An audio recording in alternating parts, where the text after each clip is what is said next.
Hello दोस्तों, स्वागत है आपका हमारे चैनल एडमिशन क्लासेस में। हम लोग पढ़ रहे थे भारतीय संविधान। भारतीय संविधान में हमने कुछ बताया था।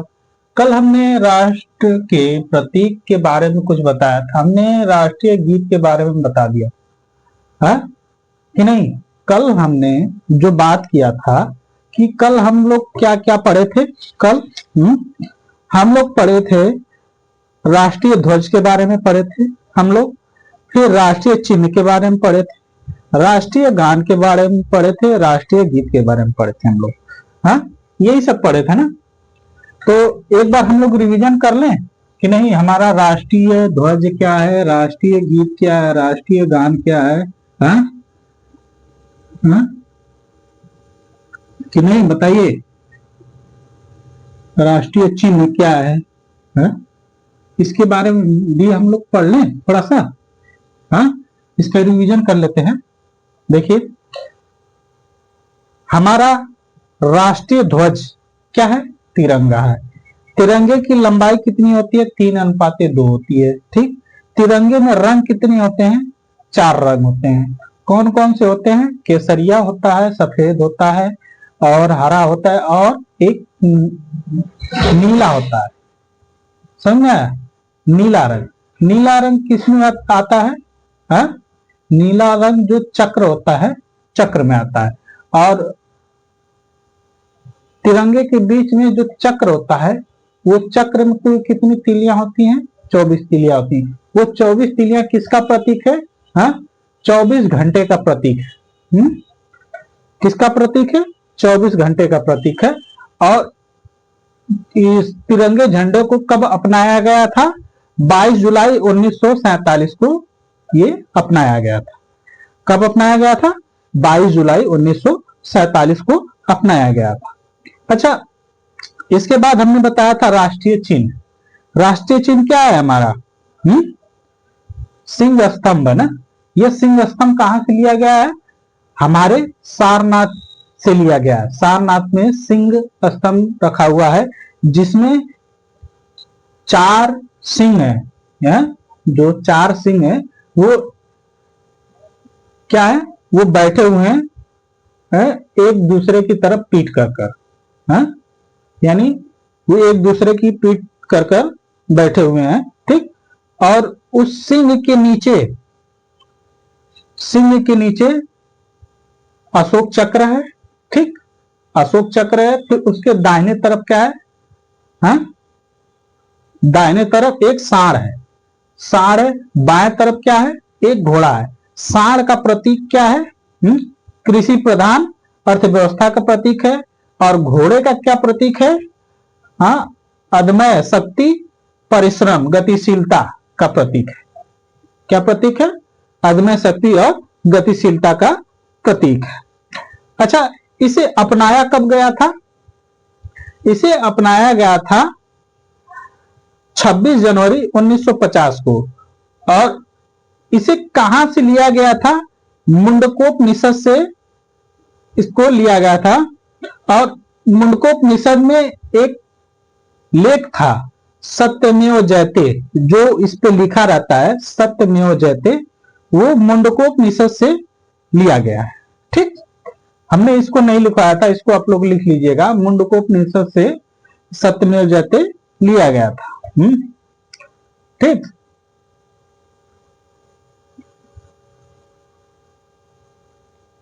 मुंडकोपनिषद में यह सूत्रवाक्य था, सत्यमेव जयते। ठीक, समझ में आया? अगला था हम लोग का राष्ट्रीय गान। हमारा राष्ट्रीय गान किसने लिखा था? रविंद्रनाथ ठाकुर। टैगोर नहीं, रविंद्रनाथ ठाकुर। ठीक, रविंद्रनाथ ठाकुर ने लिखा था। ये किस भाषा में लिखा गया था? ये बांग्ला भाषा में लिखा गया था। किस भाषा में लिखा गया था? ये बांग्ला भाषा में लिखा गया था। समझ में आया? ये किस भाषा में लिखा गया था? बांग्ला भाषा में लिखा गया था। हाँ, और ये कब अपनाया गया था? ये जानते हैं ये कब अपनाया गया था?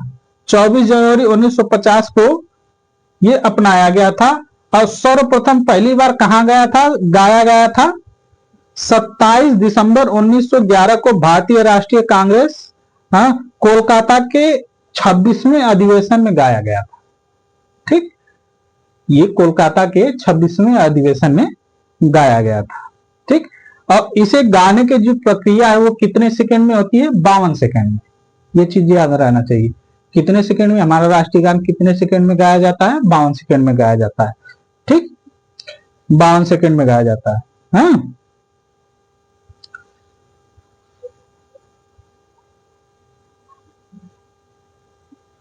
हमारा राष्ट्रीय गीत क्या है?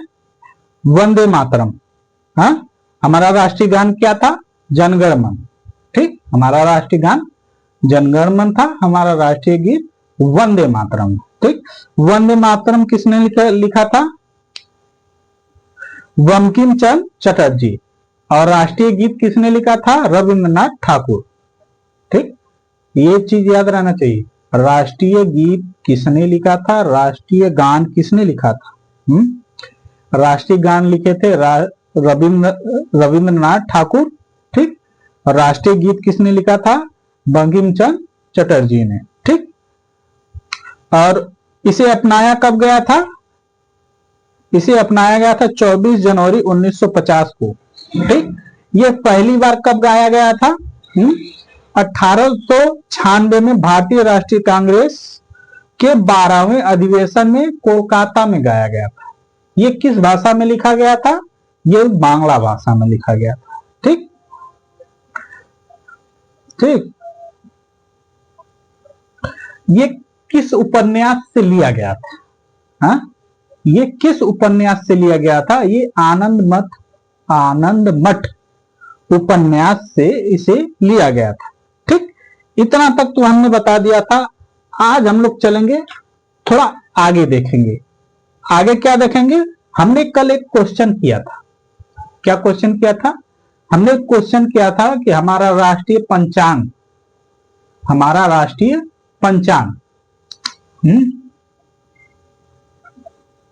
राष्ट्रीय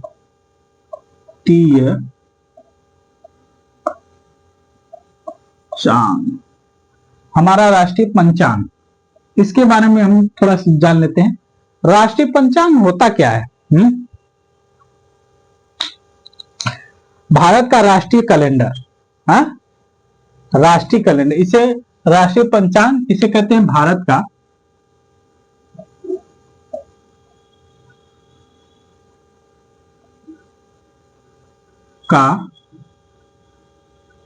राष्ट्रीय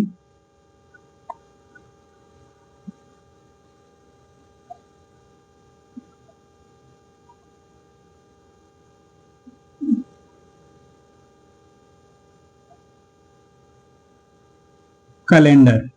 ठीक, क्या है?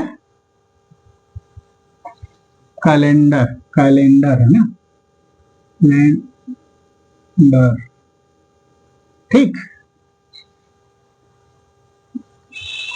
कैलेंडर है। ठीक, भारत का राष्ट्रीय कैलेंडर। हमारा भारत का राष्ट्रीय कैलेंडर क्या है?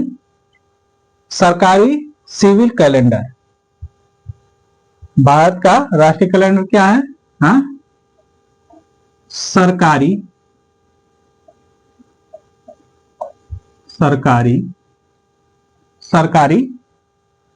Civil calendar.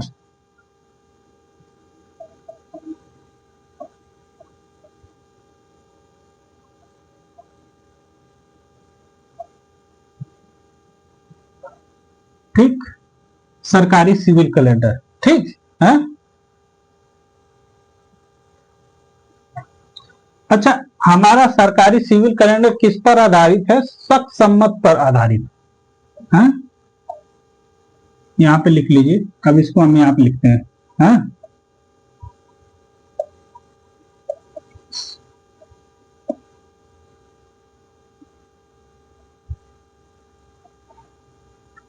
आधारित है, तो इसको लिख लीजिए। ये किस पर आधारित है? शक सम्मत पर आधारित है। शक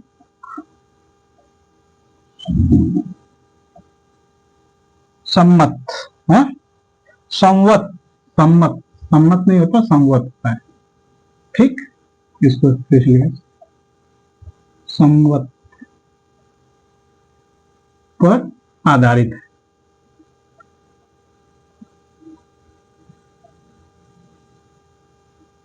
ठीक, शक सम्मत पर आधारित है। ठीक, इतना समझ में आया। इसे क्या कहा, इसे और क्या कहा जाता है? इसे ग्रेगोरियन कैलेंडर कहा जाता है। इसे क्या कहा जाता है? इसे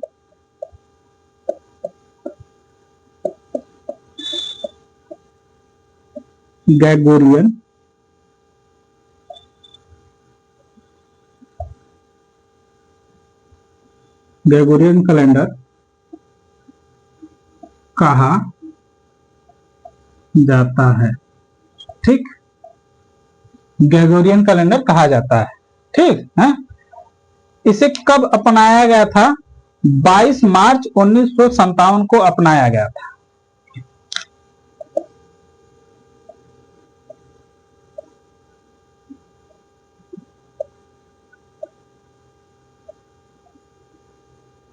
अपनाया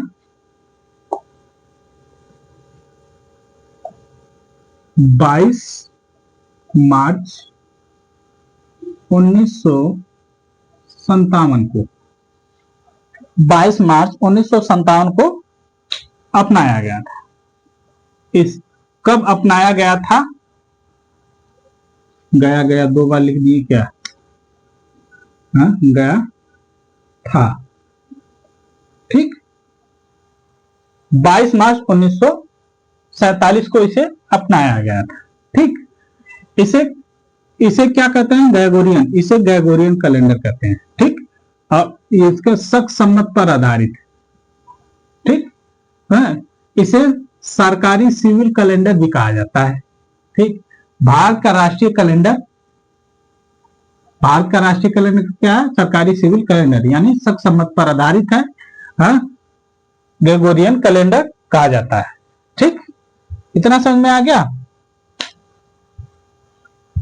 इसमें पहला महीना, अब ये भी समझिए।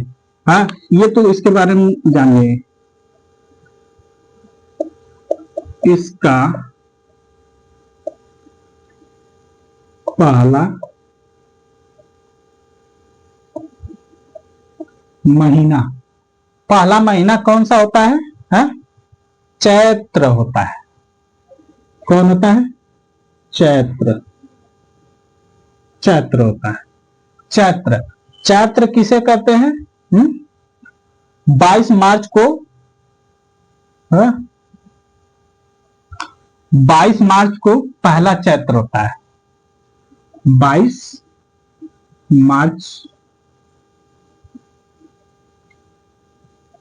को, 22 मार्च को चैत्र पहला स्टार्ट होता है। और अधिवर्ष में 21 मार्च को पड़ता है। अधिवर्ष यानी इसके अगर कहीं कहीं 22 मार्च से दिया रहता है, कहीं कहीं 21 मार्च। अधिवर्ष, अधिवर्ष यानी जब 365 दिन वाला जो फंडा है ना, 365 दिन, इसमें भी 365 दिन होते हैं। यहां पे लिख लीजिएगा, इसमें भी 365 दिन होते हैं। ठीक, सेम वही होता है 365 दिन। और 21 मार्च जो स्टार्ट होता है, ये कब होता है? जब ये 366 हो जाता है। 66, ये 66 पे 22 रहेगा और 65 पे 21 रहेगा। हाँ, ऐसे रहता है ना। ठीक, ये किसका होगा? राष्ट्रीय पंचांग का। राष्ट्रीय पंचांग को क्या कहा जाता है? Gregorian calendar. या याद रहेगा ना, ग्रेगोरियन कैलेंडर, इसको याद कर लीजिएगा। यही है हमारा ग्रेगोरियन कैलेंडर। हाँ, राष्ट्रीय पंचांग जो इसी पे सब चलता है हमारा पूरा। देखिए, जो हमारा राष्ट्रीय पंचांग है ना, इस पे पूरा जितना भी सरकारी कार्य होता है सब इसी पे होता है। 22 मार्च, 21 मार्च है, ये जो है ना 22 मार्च 21 मार्च, ये स्टार्ट होता है जब, तो देखिए इसमें क्या है ना कि हिंदी का जो महीना होता है ना हमारा मार्च से स्टार्ट होता है, मार्च। और मार्च कितने मार्च से? 21 मार्च 22 मार्च। हाँ, वो कब होता है? 365 और 66 पे आधारित होता है, समझा? सब चीज वहीं रहेगा। अब इसका जो चैत्र होता है ना, चैत्र, हिंदी का कैलेंडर अगर हिंदी में पढ़े होंगे, चैत बैसाख आषाढ़ सावन भादो कुआर कार्तिक माघ पुष अगहन, हाँ ऐसे होता है ना, तो वो चैत्र है। हाँ, समझ में आया? वो क्या है? चैत्र है। हाँ, ऐसे हिंदी के कैलेंडर में चैत्र होता है, बैसाख होता है, माघ होता है, हाँ ऐसे ही होता है। हाँ, उसका कैलेंडर थोड़ा है, मई जून जुलाई अगस्त वाला ये सब चेत नहीं होता है। इसमें चैत बैसाख आषाढ़ सावन भादो कुआर कार्तिक माघ पुष अगहन ऐसे रहता है। ठीक, तो हिंदी का कैलेंडर कभी हम बता देंगे पूरा। हाँ, हमें भी एक आध ठो हम भूल जाते हैं हिंदी का कैलेंडर। कभी हिंदी का कैलेंडर हम लोग ऐसे कभी हिंदी का कैलेंडर पढ़ते नहीं है। हिंदी के कैलेंडर हम कल बता देंगे आपको, कल ना हिंदी का कैलेंडर बता देंगे, क्योंकि हिंदी के कैलेंडर जो होता है ना, हाँ सब लोग जानते हैं। जैसे कि हिंदी कैलेंडर क्यों सब लोग याद नहीं करते हैं, इसलिए नहीं याद करते हैं ना कि देखिए हिंदी के कैलेंडर में क्या होता है ना कि आप लोग हमेशा इंग्लिश का कैलेंडर पढ़ते आए, जनवरी फरवरी मार्च अप्रैल मई जून ये पढ़ते आए हैं ना, तो हिंदी का कैलेंडर कोई नहीं पढ़ता है, हाँ? इसीलिए हिंदी का कैलेंडर सब लोग नहीं जानते हैं इतना। हिंदी का कैलेंडर पहले के समय में लोग जब शुरुआत में कुछ नहीं था तो उस समय हिंदी का कैलेंडर बहुत चलता था उस समय। आज के समय में अगर जो बहुत बुजुर्ग लोग हैं, जो 70 उत्तर 65 70 उत्तर के समय के हैं लोग, तो उन लोगों से अगर हिंदी का कैलेंडर पूछेंगे ना, वो लोग बताएंगे कि कौन सा महीना कैसे होता है, आषाढ़ कब चढ़ता है, सावन कब चढ़ता है, भादो कब चढ़ता है। उन लोगों को ना बहुत अच्छे तरीके से हिंदी का कैलेंडर याद रहता है। हाँ, वो लोग बहुत सही बताएंगे कि नहीं देखिए आज चढ़ जाएगा आषाढ़, कल चढ़ जाएगा भादो, हाँ ऐसे कुआर कार्तिक ऐसे बता देते हैं लोग। अब हम लोग को पूछा जाएगा कि 2 जनवरी कब कब आएगा, हाँ उन लोग से पूछ लो चैत कब आएगा, बैसाख कब आएगा, तो वो लोग बता देते हैं। पहले के समय में ना थोड़ा क्या था ना कि उन लोगों को जो ज्ञान था ना वो ऋषि मुनियों वाला ज्ञान सभी लोग को मिलता था। इसीलिए ग्रेगोरियन कैलेंडर जो है ना, ग्रेगोरियन कैलेंडर ये हिंदी हिंदी के क्या शक सम्मत था ना, क्या था,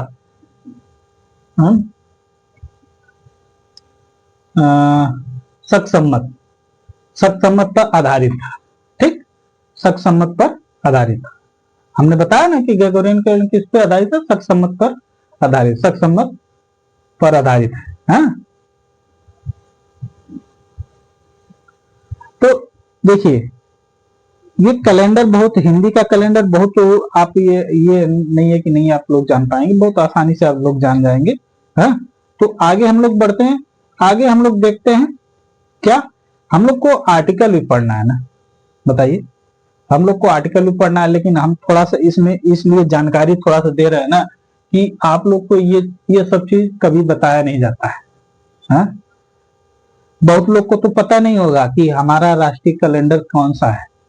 हाँ, हमारा राष्ट्रीय कैलेंडर कौन सा है किसी को नहीं पता होगा। हम लिख के दे रहे हैं, आप पूछिएगा किसी से कि हमारा राष्ट्रीय कैलेंडर या हमारा राष्ट्रीय पंचांग क्या है, हाँ किसी को नहीं पता होगा। इतना तो हम लिख के देते हैं कि आप अपने आसपास में पूछिएगा किसी से कि भैया हमारा राष्ट्रीय कैलेंडर कौन सा है, किसी को नहीं पता होगा। समझ में आया? चलिए हम अगला देखते हैं, हमारा राष्ट्रीय पशु। ठीक, अब समझ में आएगा कि नहीं समझ में आएगा? आप लोग को कुछ है नहीं इसमें, बस आप लोग तो थोड़ा सा ध्यान देंगे तो हम तो आपको तो पूरा एकदम बताते हुए चलेंगे कि राष्ट्रीय पशु, ठीक। हमारा राष्ट्रीय पशु, हमारा राष्ट्रीय पशु क्या है? बाघ है, हा? बाघ है ना, बाघ, ठीक। बाघ हमारा राष्ट्रीय पशु क्या है? बाघ है, ठीक है। इसे कब अपनाया गया था? इसे कब अपनाया गया था?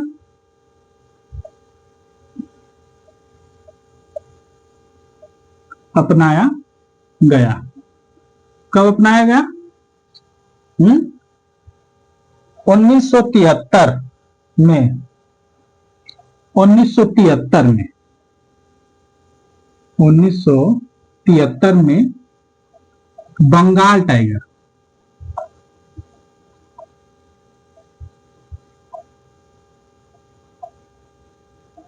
बंगाल टाइगर को, हाँ, टाइगर को राष्ट्रीय पशु के, राष्ट्रीय पशु घोषित किया गया था। बंगाल टाइगर को राष्ट्रीय पशु घोषित किया गया था। किसे? बंगाल टाइगर को राष्ट्रीय पशु घोषित किया गया था, ठीक है। बंगाल टाइगर को राष्ट्रीय पशु घोषित किया गया था।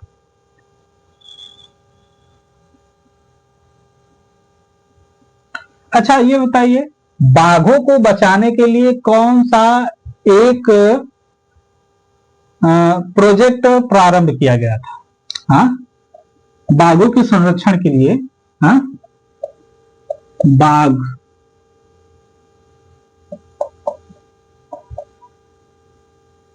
संरक्षण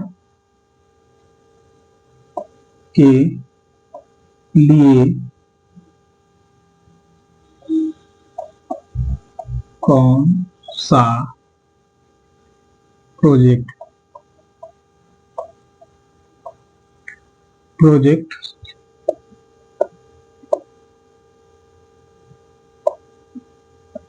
चलाया गया था? कौन सा प्रोजेक्ट चलाया गया था? बाघों के संरक्षण के लिए कौन सा प्रोजेक्ट चलाया गया था? ये चलाया गया था प्रोजेक्ट टाइगर। कौन सा प्रोजेक्ट चलाया गया था? प्रोजेक्ट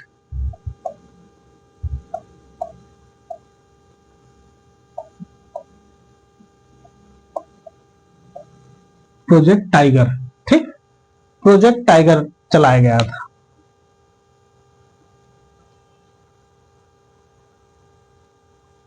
जानते हैं बाघ से पहले, बाघ से पहले, हमारे बाघ से पहले हमारा राष्ट्रीय पशु कौन था?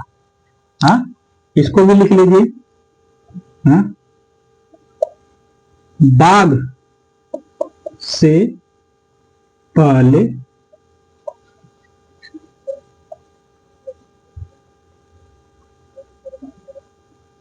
हमारा राष्ट्रीय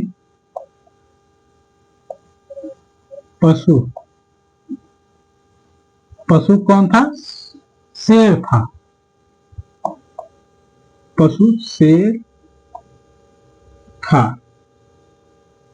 ठीक, शेर था, ठीक।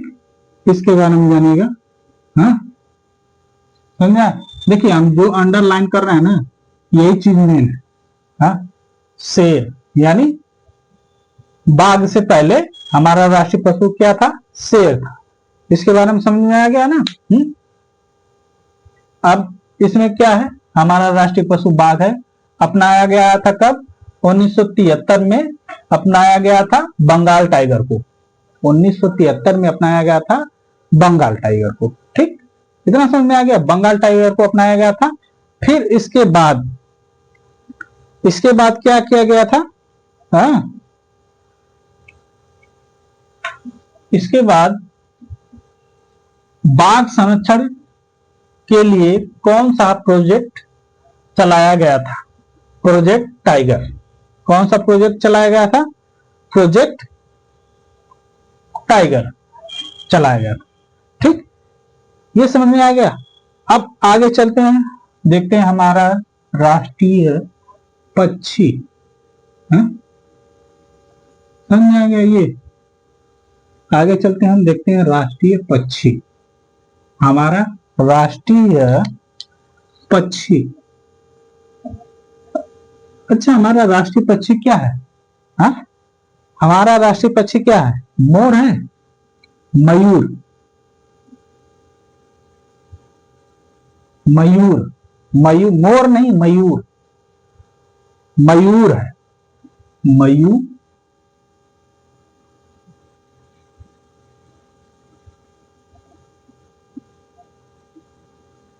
मयूर, ठीक, मयूर, ठीक। इसे कब अपनाया गया था? 26 जनवरी सन 1963 में।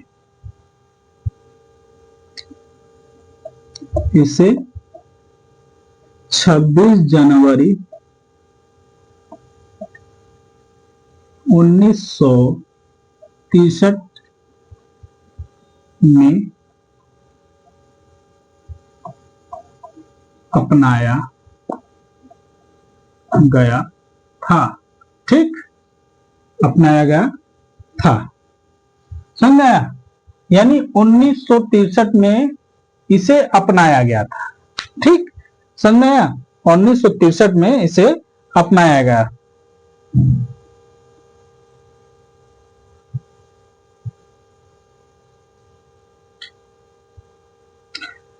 जानते हैं मयूर को एक वन संरक्षण अधिनियम चलाया गया था 1972 में। हाँ, भारतीय वन एवं वन प्राणी सुरक्षा अधिनियम।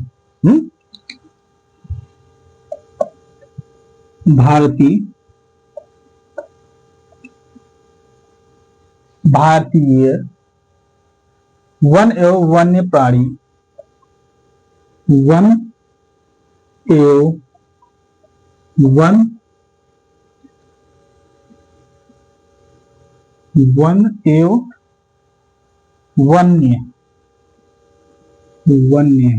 वन्य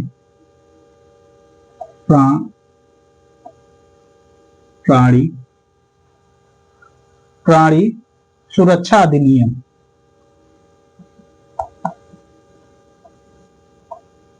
सुरक्षा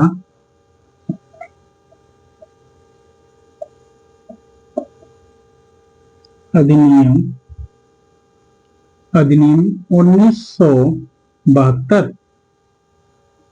1972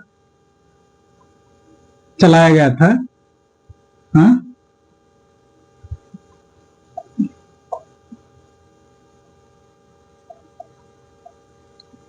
जिसमें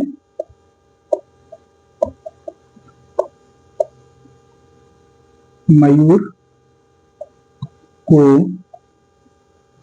को क्या?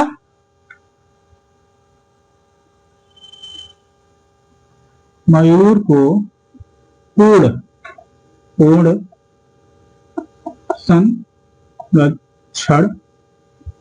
संरक्षण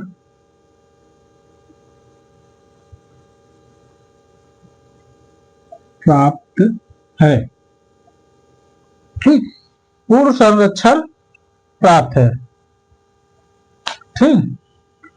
अब इसके बारे में थोड़ा समझ लीजिए कि भारतीय वन एवं वन्य प्राणी सुरक्षा अधिनियम 1972 चलाया गया, जिसमें मयूर को पूर्ण संरक्षण प्राप्त है। इसका मतलब क्या है? समझ रहे हैं कुछ? इसका मतलब क्या है?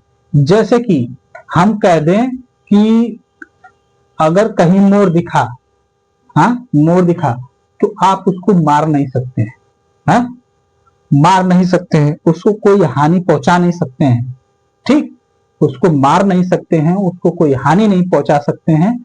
अगर आपने उसको मारा या हानि पहुंचाया, हाँ, तो न्यायालय क्या करेगी? आपको सजा देगी। न्यायालय क्या करेगी? आपको सजा देगी। और इसका वैज्ञानिक नाम क्या है? मयूर का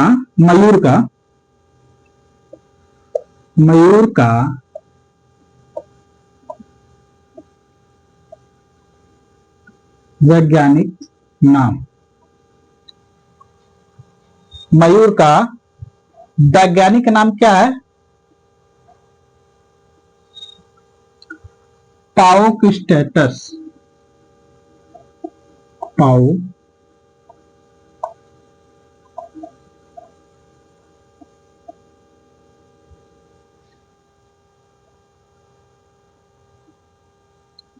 ठीक, पाओ क्रिस्टेटस, ये क्या है?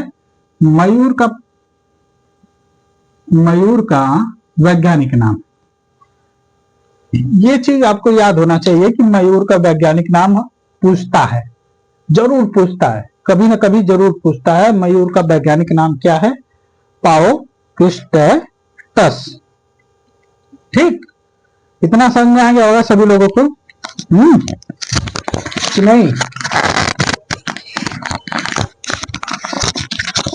चलिए तो आगे चलते हैं, हम लोग देखते हैं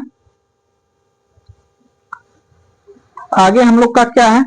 हम लोग तो पक्षी पढ़ लिए, फिर आगे चलते हैं, आगे हम लोग देखते हैं आगे क्या है। हाँ, देखिए थोड़ा सा परेशान मत होइएगा लोग, क्योंकि मेरे पास डिजिटल बोर्ड है नहीं, तो मैं लिख कर ही बताऊंगा। हाँ, लिख कर ही बताऊंगा, तो लिखने में थोड़ा सा टाइम जा रहा है, लेकिन क्या करें। हाँ, जो चीज मैं बता रहा हूँ ये समझ लीजिए कि ऐसा चीज है कि आप लोग अगर इसको ध्यान से सुन, बस ध्यान से सुनिए, लिखिए मत, ध्यान से सुनिए। जो हम लेक्चर दे रहे हैं ना, आप इसको बस ध्यान से सुनिए। आप ध्यान से अगर सुन लेंगे ना, आप दिमाग में बैठा लेंगे ना, तो एक बात हम क्लियर कर रहे हैं, कभी भी कोई अगर पूछ देगा ना, तो आप लोग आराम से बता देंगे कि नहीं, हमारा राष्ट्रीय पक्षी क्या है, हमारा राष्ट्रीय चिन्ह क्या है, हमारा राष्ट्रीय ध्वज क्या है, राष्ट्रीय गीत क्या है, हाँ, राष्ट्रीय गान क्या है, हाँ? सब चीज आप लोग आराम से बता देंगे। ठीक, इसमें कुछ नहीं है, आप लोग को बस अपने देश के बारे में कुछ पता होना चाहिए। हाँ, मैं तो यही कहता हूँ कि आपको आपके देश के बारे में कुछ पता होना चाहिए, कि कोई अगर कहीं भी जाए, अगर कोई पूछ दे कि बताइए कि आपका राष्ट्रीय गान क्या है, तो ये तो सबको पता होता है आपका राष्ट्रीय गान क्या है। कोई पूछ दे कि आपका राष्ट्रीय पंचांग या राष्ट्रीय कैलेंडर कौन सा है, हा? तो क्या बताएंगे? Gregorian calendar. हाँ, ग्रेगोरियन कैलेंडर। ठीक, यही है आपका ग्रेगोरियन कैलेंडर। ग्रेगोरियन कैलेंडर कह दीजिए। हाँ,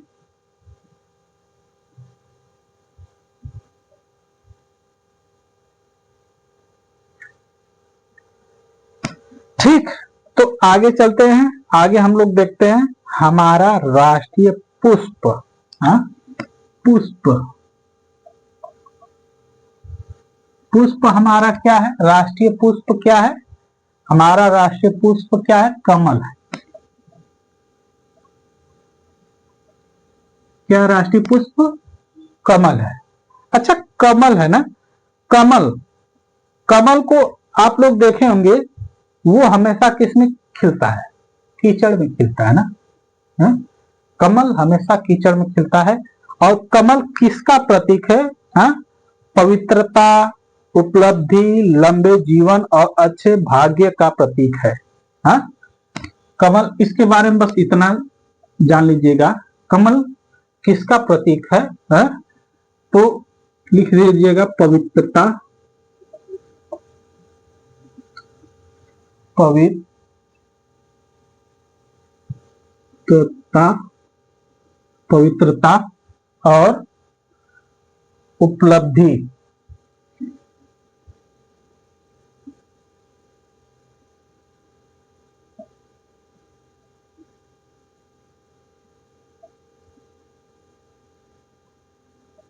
उपलब्धि, उपलब्धि है, लंबे जीवन,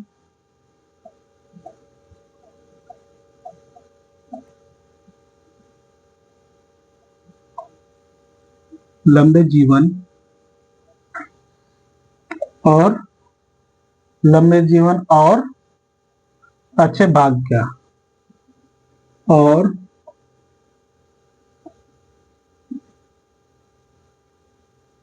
अच्छे, अच्छे, ठीक,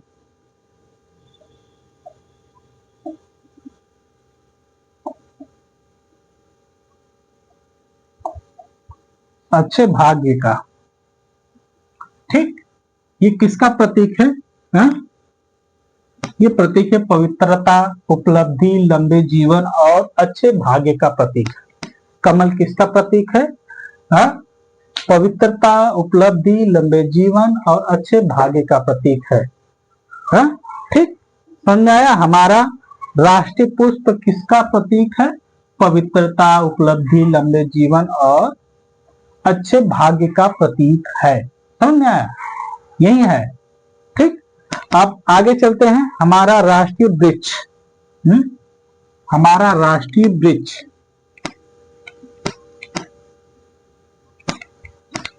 हमारा राष्ट्रीय वृक्ष। अच्छा, हमारा राष्ट्रीय वृक्ष क्या है? हा? बरगद है ना, हमारा राष्ट्रीय वृक्ष बरगद।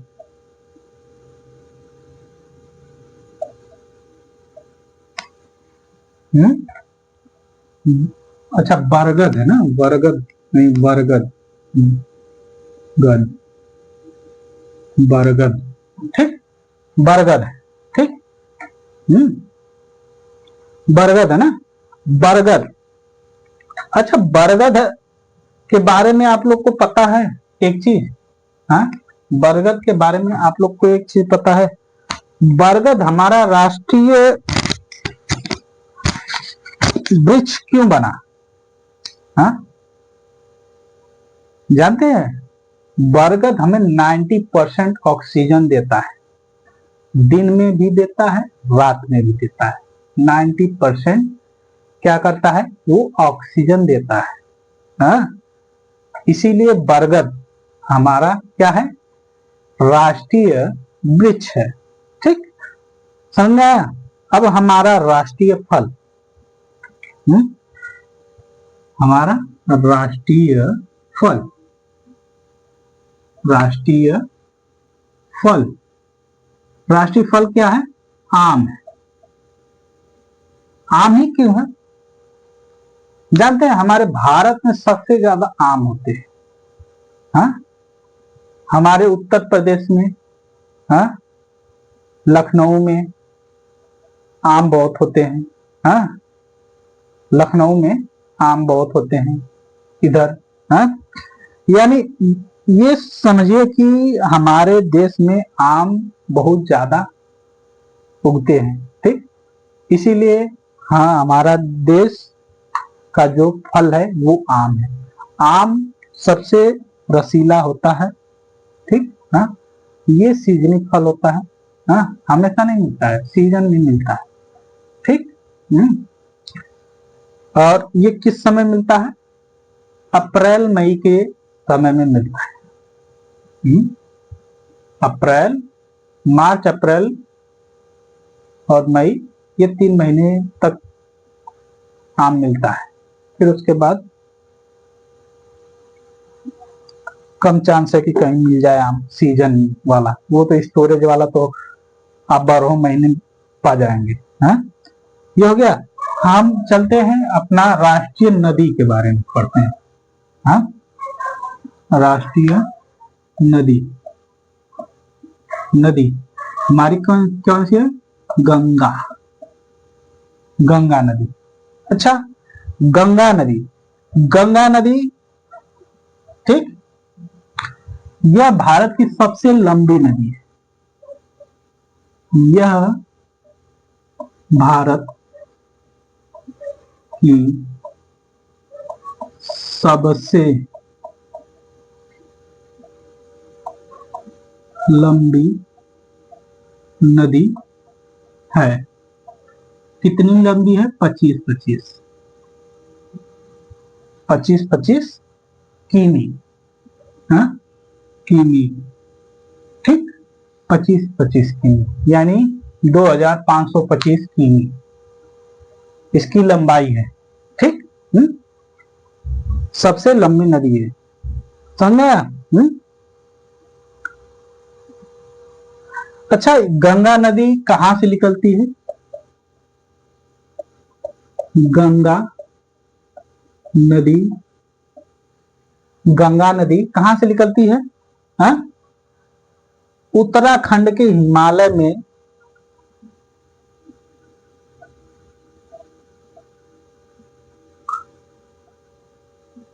के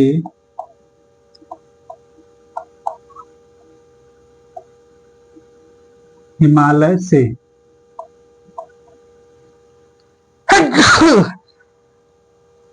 ठीक, हिमालय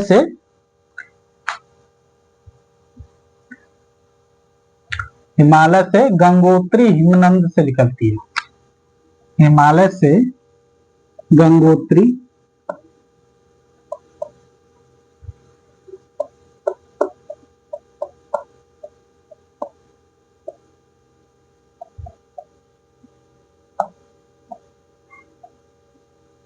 से निकलती है।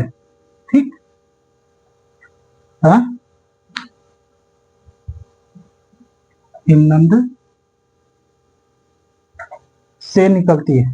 ठीक, इसे और किस नाम से जाना जाता है?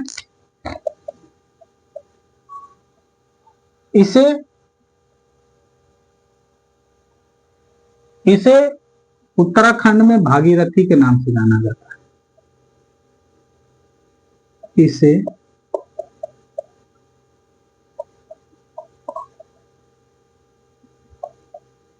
भागीरथी, है यह है ना, भागीरथी के नाम से भी जाना जाता है।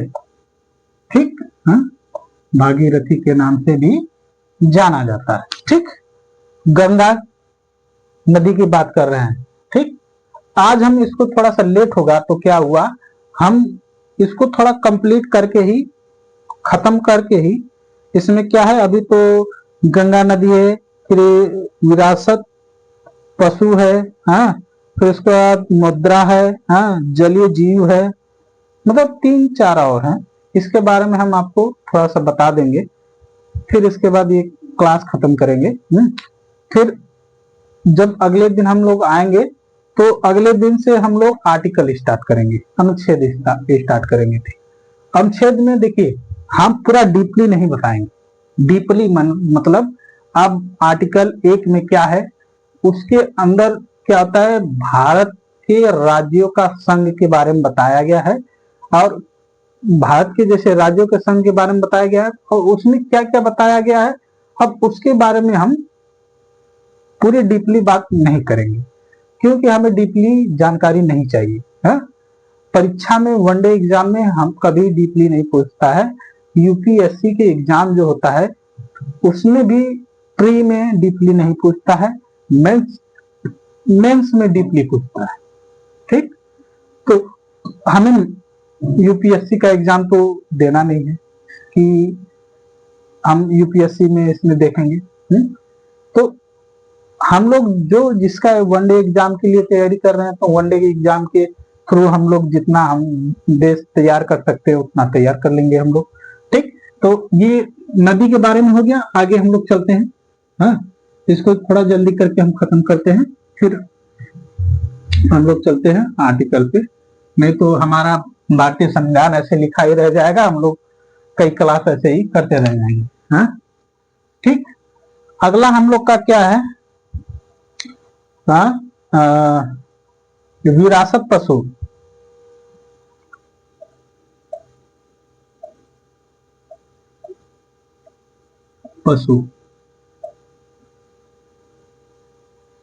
अच्छा, विरासत पशु क्या है, हमारा विरासत पशु क्या है? हैं? एशियाई हाथी।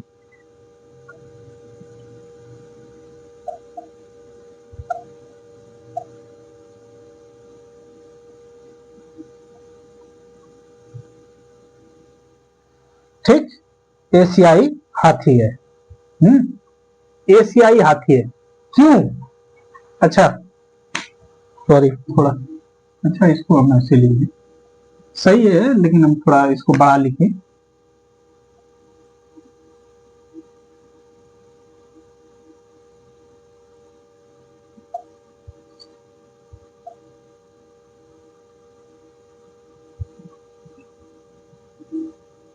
एशियाई, ठीक, एशियाई हाथी।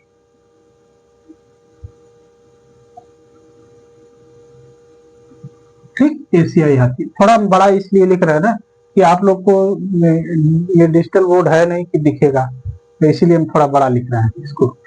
एशियाई हाथी है, ठीक। एशियाई हाथी को कब अपनाया गया था? 13 अक्टूबर 2010 को। 13 अक्टूबर एशियाई हाथी को राष्ट्रीय विरासत पशु के रूप में कब अपनाया गया था? 13 अक्टूबर, 13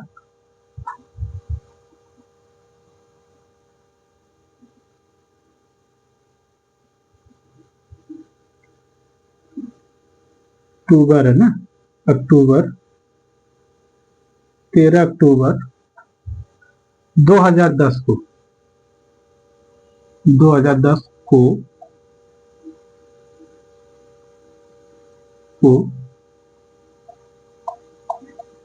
अपनाया गया, ठीक। 2010 को अपनाया गया था, किसे?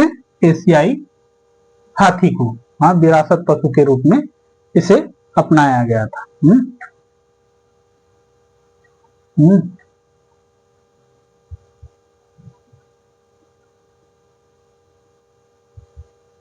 चलिए आगे चलते हैं, हम लोग देखते हैं हमारा राष्ट्रीय मुद्रा, हमारी राष्ट्रीय मुद्रा, मुद्रा,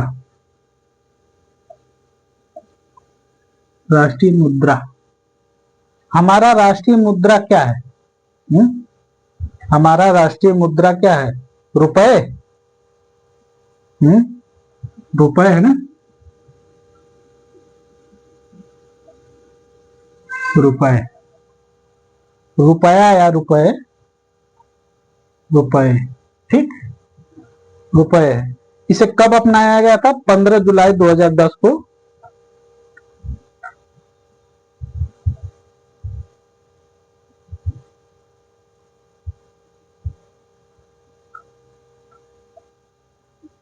इसे 15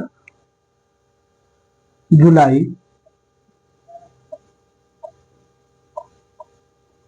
2010 को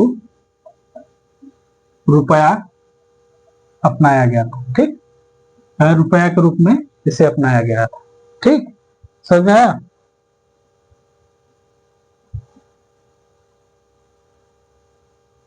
अच्छा, इसे रुपया जो है, रुपये का जो चिन्ह है, चिन्ह क्या होता है?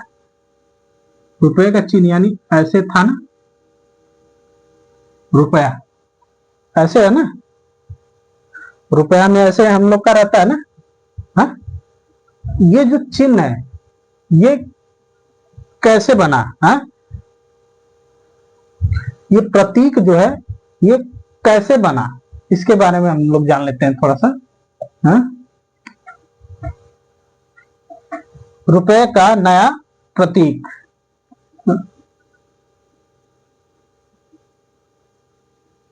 का नया प्रतीक, नया प्रतीक कब कैसे बना? देवनागरी लिपि के र से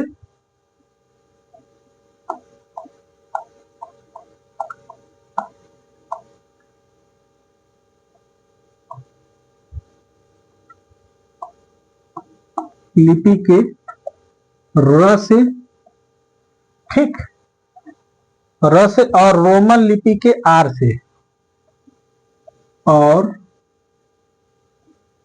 रोमन लिपि के आर से, आर से इसको बनाया गया, रुपया को बनाया गया, ठीक।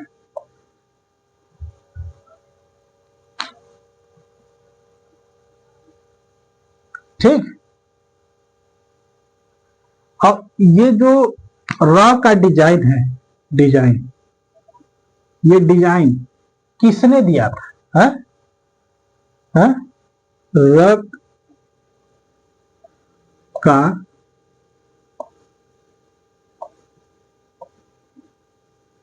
का डिजाइन, है? डिजाइन, ठीक।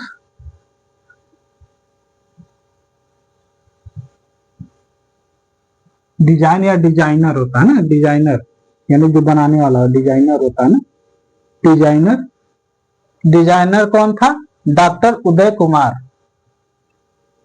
हाँ? डी उदय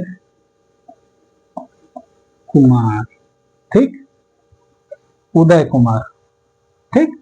डिजाइनर यानी ये र का डिजाइन किसने बनाया था? डॉक्टर उदय कुमार।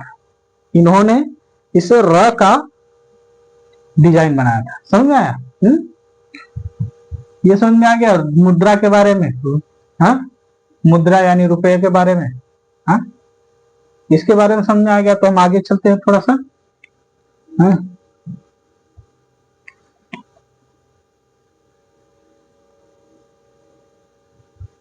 देखिए, ये मत सोचिएगा कि हम देख के पढ़ा रहे हैं। मेन क्या है ना, हमने नोट्स बनाया है, ठीक। नोट्स आपको हम दिखाते हैं। ये हमारा नोट्स है, ठीक। ये देख रहे हैं, ये नोट्स है, ये नोट्स है ना। इसी नोट्स से मैं पढ़ाता हूँ आपको। ऐसे नोट्स हमने बनाया, ऐसे नोट्स से हम पढ़ाते हैं। हाँ, देखिए, आपको पढ़ाने के लिए हम भी मेहनत करते हैं, हम भी पढ़ते हैं, पढ़ने के बाद हम आपको पढ़ाते हैं। हाँ? ये बस सोचिएगा कि नहीं सर जी देख के पढ़ाते हैं। देख के क्यों पढ़ाते हैं? क्योंकि हमने पढ़ा है, हमने लिखा है। देखिए, यही चीज जो है रुपया, अगर इसको पढ़ने जाएंगे ना, ये बहुत लंबा में लिखा रहेगा। इतना लंबा में लिखा रहेगा ना कि आप पढ़ेंगे कहेंगे साला इतना लंबा, इतने से चीज को इतना लंबा बनाया है। तो हमने क्या किया है, उसी का नोट्स बनाया है। नोट्स बनाया, हमें बस इतना बताना है कि नहीं ये रुपया किसने बनाया है और इसका डिजाइन कहाँ से, अब कहाँ कहाँ से लिया गया है। हा? बस इतना ही तो जानकारी। नहीं तो आप पूरा पढ़ते रहिए कि रोमन के भाषा के समय ये र और क्या था, देवनागरिक लिपि के र को मिलाकर रुपया बनाया गया था, जिस समय अब क्या पूरे इतिहास बताने लगेंगे उसमें सब। है? तो इतिहास बताने से अच्छा है कि हमें बस जो पढ़ना है वो चीज जाने आप। है? तो ऐसा है, ठीक। अब हम लोग चलते हैं जलीय जीव। हाँ,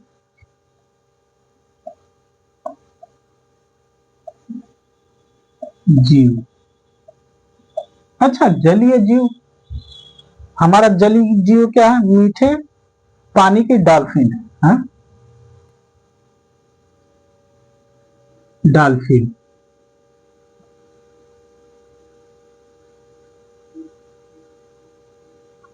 देखिए, मीठे पानी की डॉल्फिन है ना। हाँ, मीठे पानी की क्या है? मीठे पानी की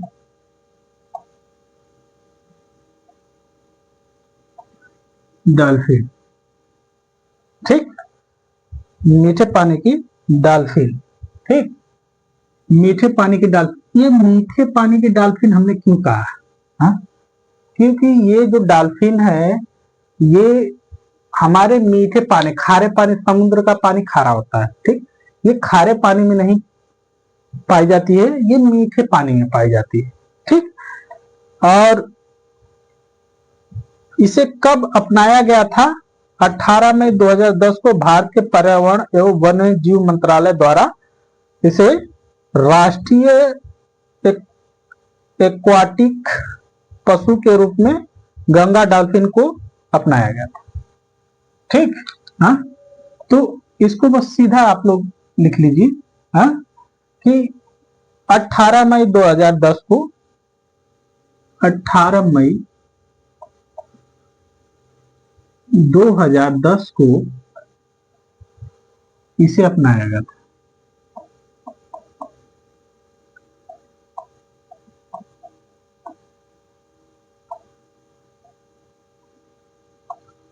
ठीक, एक चीज और इसमें ध्यान दीजिएगा, हाँ, इसे अपनाया गया था, ठीक। और इसे वन्य जीव संरक्षण अधिनियम 1972 अनुसूची 1 में शामिल किया गया है। इसे इसे वन्य जीव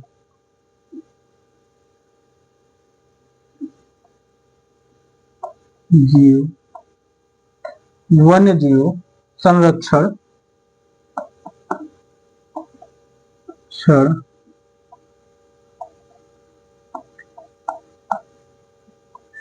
अधिनियम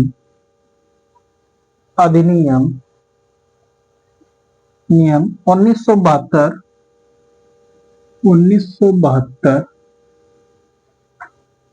के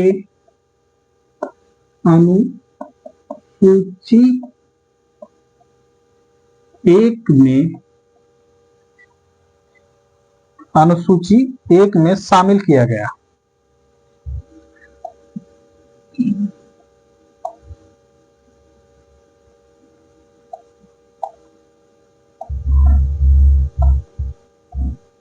ठीक, अनुसूची 1 में शामिल किया गया, ठीक।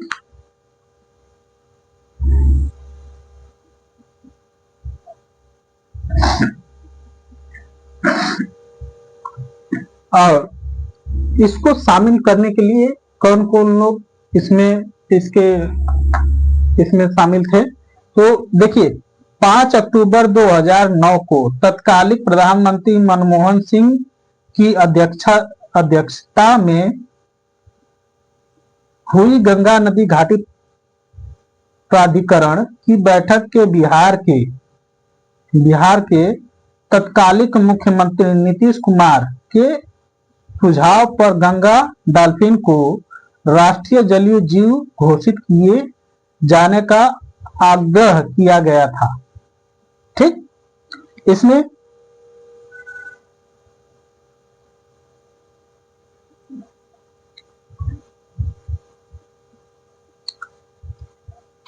थोड़ा सा ये लिख लीजिएगा, गंगा घाटी प्राधिकरण की बैठक में, हाँ, गंगा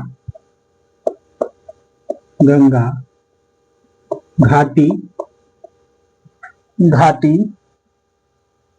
गंगा नदी घाटी, हाँ, नदी है, नदी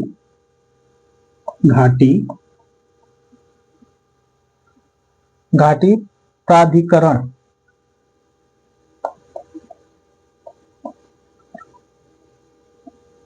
की बैठक बिहार में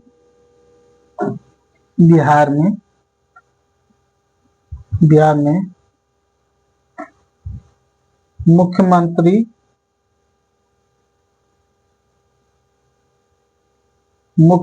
नीतीश कुमार और प्रधानमंत्री मनमोहन सिंह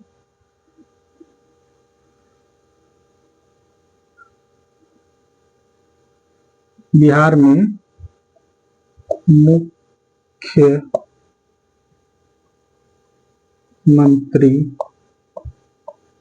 नीतीश कुमार और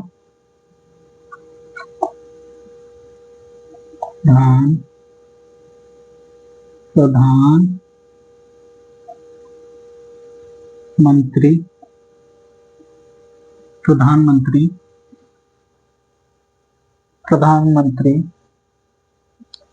मनमोहन सिंह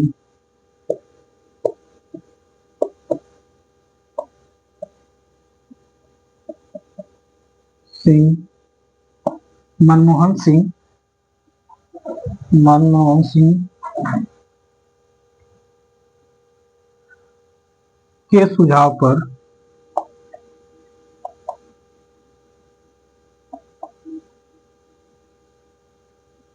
पर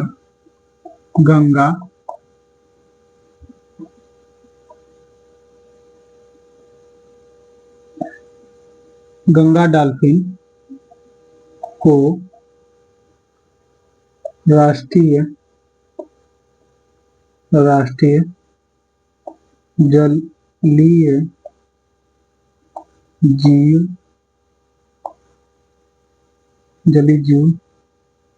के रूप में शामिल किया गया। ठीक, यहां तक सबको दिख रहा होगा। हाँ, ये थोड़ा सा लंबा है, इसको आप लोग थोड़ा लिख लीजिएगा। बस इतना आप लोग को याद रखना है। हाँ, इतना आप लोग को याद रखना है। अगर हम मिठाई की बात करेंगे तो हमारा राष्ट्रीय मिठाई क्या है? जलेबी। हाँ, जलेबी बहुत प्रसिद्ध है। हाँ? समझ में आया? मतलब अब देखिए, इसमें तो राष्ट्रीय हो गया। अब राष्ट्रीय के बाद जैसे कि उत्तर प्रदेश का पूछ देगा कि उत्तर प्रदेश का राजकीय पशु, राजकीय पक्षी है।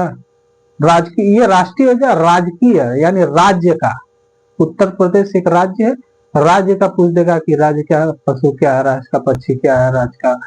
हाँ, ऐसे पूछता है। हाँ, तो अभी तो ये राष्ट्र का देख लीजिए। हाँ, क्योंकि राष्ट्र का जरूरी है, राज्य का अभी जरूरी नहीं है। ठीक, राज्य का जब राज्य विशेष आप लोग पढ़ेंगे उस समय आप लोग को जरूरत पड़ेगी राज्य का। ठीक, तो टाइम तो हो गया है। हाँ, कि हम इसी को यहीं पे रोकते हैं और अगले दिन हम लोग चलेंगे आर्टिकल पे, क्योंकि संविधान लिख के हम छोड़े हैं और इसमें हम संविधान का ही ये एक रूप है, इसको हम बता रहे थे। हाँ, संविधान के यानी राष्ट्रीय जीवो, राष्ट्रीय ध्वज, राष्ट्रीय पक्षी, पशु सबके बारे में हमने बताया। ठीक, तो आप लोग इसको याद रखिएगा, ये भूलने की चीज नहीं है। अगर आप इंडिया में रह के इंडिया की चीजों को ही नहीं याद कर पाएंगे तो इंडिया में आपकी पढ़ाई का कोई मतलब नहीं। समझा?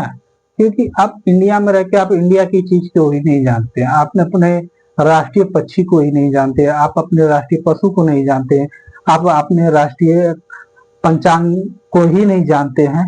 हाँ? तो आप पढ़ने लिखने का आपका कोई मतलब नहीं। हाँ, कि आप पढ़े लिखे हैं और आपको अपने देश के बारे में ही नहीं पता है। ठीक, तो हम तो यही कहते हैं कि सभी स्कूलों में ये चीजें पढ़ाई जानी चाहिए। संविधान तो सभी स्कूलों में पढ़ाया जाना चाहिए। हमको तो ये लगता है कि संविधान सभी स्कूलों में पढ़ाया जाना चाहिए, क्योंकि संविधान अगर सभी स्कूलों में पढ़ाया जाएगा तो कम से कम ये रहेगा ना कि बच्चे अपने अधिकारों के बारे में जानेंगे और अपने अधिकारों के बारे में जानेंगे और अपने लोगों के बीच में कैसे रहना है, क्या करना है, इसके बारे में भी वो शिक्षित होंगे। तो देखिए, संविधान एक ऐसा है ना, अगर इसको अगर पढ़ने वाला अगर बढ़िया है, हाँ, अच्छा है, तो ये संविधान उसके लिए बहुत अच्छा है। अगर पढ़ने वाला बेकार है, हाँ, तो उसके लिए ये सबसे घटिया है। यानी जो मानववादी नहीं है, मानववादी है, मतलब वो मानव से कुछ लेना देना नहीं है, ऊंच नीच जाति बहुत उसके दिमाग में भरा हुआ है। तो संविधान अगर वो पढ़ भी लेगा ना तो उसके लिए ये कुछ नहीं। हाँ, वो समझेगा कि ये एक बस किताब है। लेकिन अगर कोई शिक्षित व्यक्ति, बढ़िया व्यक्ति अगर संविधान को पढ़ता है तो वो समझेगा कि नहीं, समाज में किसको क्या करना है, कैसे रहना है, हाँ, इसका अधिकार क्या है, सबके बारे में जानेगा। समझ में आया? संविधान एक ऐसा चीज है, अगर इसको पढ़ने वाला अच्छा है तो वो अच्छा अपना कार्य करेगा। ठीक, इसके बारे में अच्छी बातें फैलाएगा। नहीं तो बहुत लोग हैं जो इसकी बुराइयां करते हैं। ठीक, ठीक, तो अगले दिन हम लोग चलेंगे अनुच्छेद पे। अनुच्छेद हम लोग चालू करेंगे और 365 अनुच्छेद हैं, सभी अनुच्छेद को हम धीरे धीरे पढ़ते चलेंगे। ठीक, तो आज हम क्लास को यहीं पे समाप्त करते हैं। अगले दिन फिर मिलेंगे, किसी अगले सैटरडे को, शायद अगले सैटरडे को मिलेंगे। हाँ, अगले सैटरडे को आप चले गए, 2 दिन क्लास चल गई ना, तो अगले सैटरडे को हम ये पॉलिटी चलेगी। ठीक, तो अगले सैटरडे को फिर मिलते हैं संविधान की क्लास में, हाँ, पॉलिटी की क्लास में। तो आज के लिए इतना ही। धन्यवाद। जय हिंद, जय भारत।